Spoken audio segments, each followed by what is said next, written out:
Jimmy Haslam are removing Browns reporters and insiders access to the team due to a lot of the negativity and lies that they have been spewing, and particularly about, Shedeur Sanders and things like that. And a lot of these people. Jimmy Haslam did not just approve this decision. He is standing behind it with everything he has. The Cleveland Browns have officially shut the doors on the Cleveland media, and what is happening inside that facility right now has sources absolutely buzzing.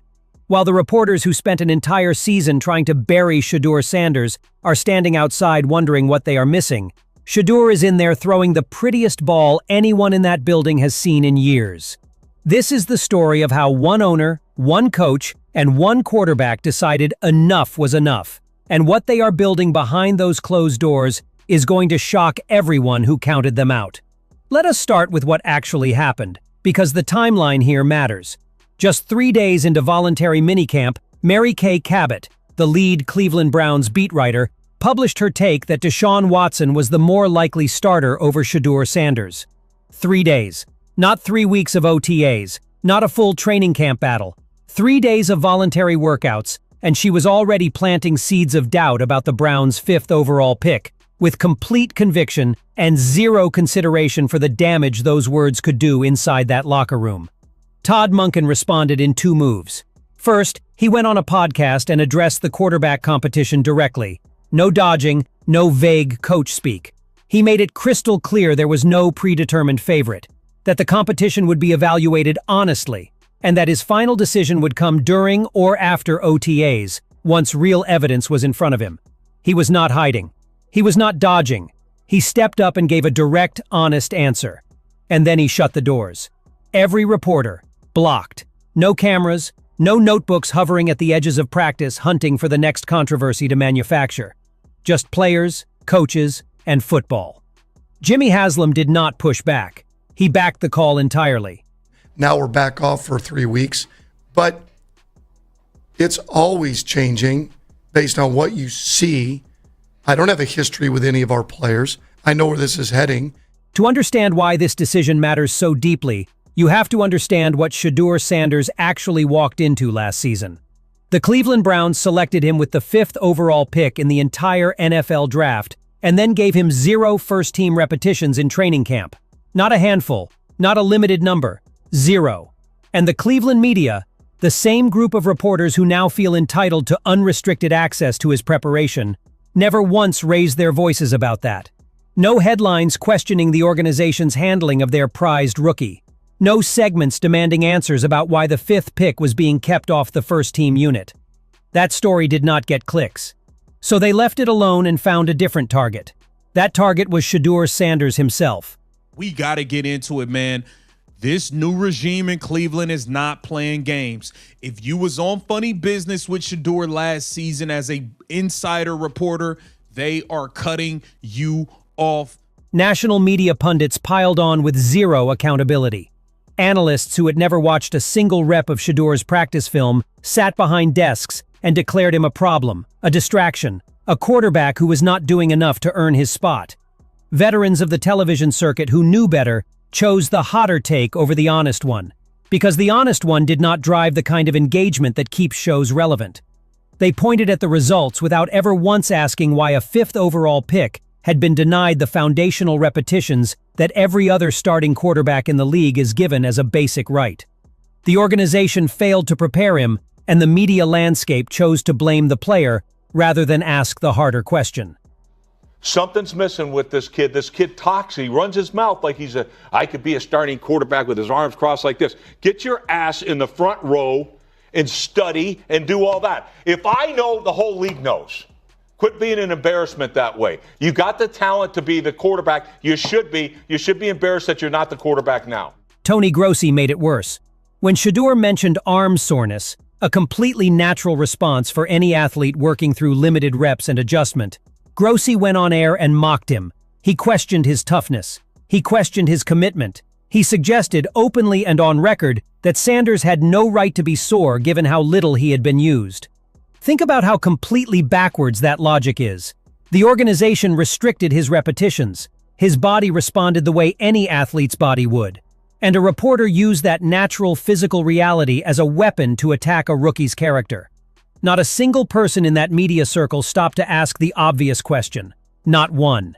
Obviously, it was counterproductive because he's got a sore arm. Okay, so you're using that as a negative against the kid? I don't understand. Jesus, God, would you give him a chance? Well, My God, here's the because his thing. arm's sore? Yeah. What, that's a negative? That the kid's got a sore arm? Yes. Because he's working too hard? The hell out. And then there was Mary Kay Cabot, working in the background through all of it. She called Shedeur Sanders undisciplined. She called him narcissistic. Week after week, she produced articles pushing the idea that Dillon Gabriel was the better option, that the Browns may have made a mistake, that Gabriel deserved the opportunities Shedeur was not being given. She built an entire narrative brick by brick, designed to undermine a first-year quarterback before he ever had a fair shot to prove himself, with the full credibility and platform of a lead beat writer standing behind every single word.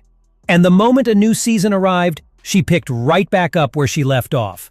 3 days of voluntary minicamp, and she was already declaring Deshaun Watson the more likely starter. That is not reporting. That is not analysis. That is an agenda being set before the facts have had any chance to develop. I don't care if the team will admit that or not, but this goes on the negative side of the ledger for Shedeur Sanders in terms of winning the quarterback competition right now. Here is where it gets truly revealing. When Shedeur finally got his opportunity later in the season, he went out and performed.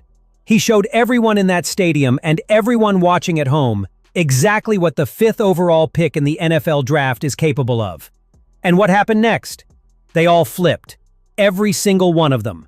Tony Grossi, the same man who questioned Shedeur's toughness and mocked his soreness, publicly declared that Sanders is better than Dillon Gabriel and called for him to be the starting quarterback of the Cleveland Browns.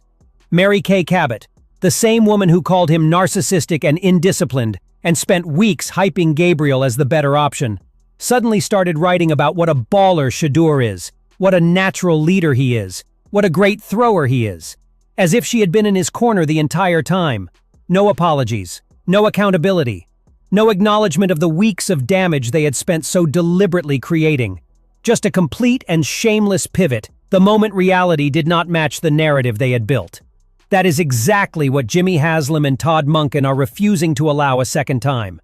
And while those reporters are sitting outside that facility wondering what they are missing, sources close to the Browns organization are describing something that sounds less like a training session and more like an audition for the Pro Bowl. Shedeur Sanders is throwing absolute dimes. Multiple sources inside that building describe a level of precision and arm talent that has players, coaches, and staff members stopping and taking notice every single day.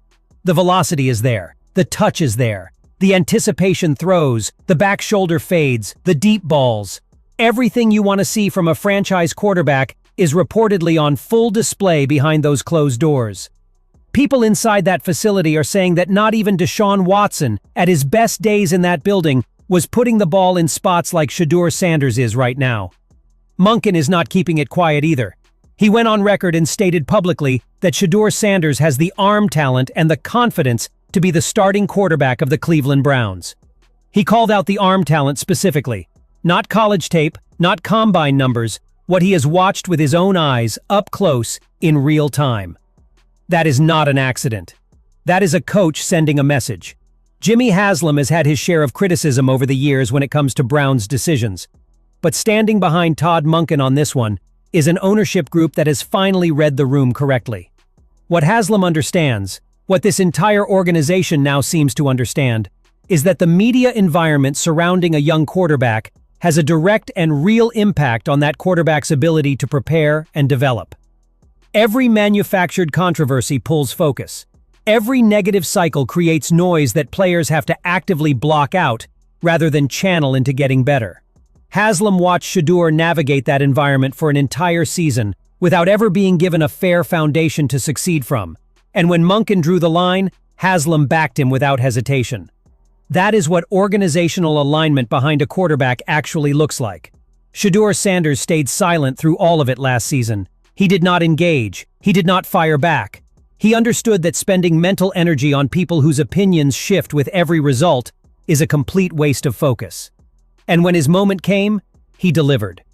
Now Monken is making sure that going into this season, The only voices in that building are the ones actually there to help him become the quarterback this franchise drafted him to be. The reporters can write whatever they want from the outside, but they will not be doing it from inside that building. And not a single person who watched what happened to Shedeur Sanders last season can honestly say that Monken and Haslam made the wrong call. The goons can watch from outside. The work happens within.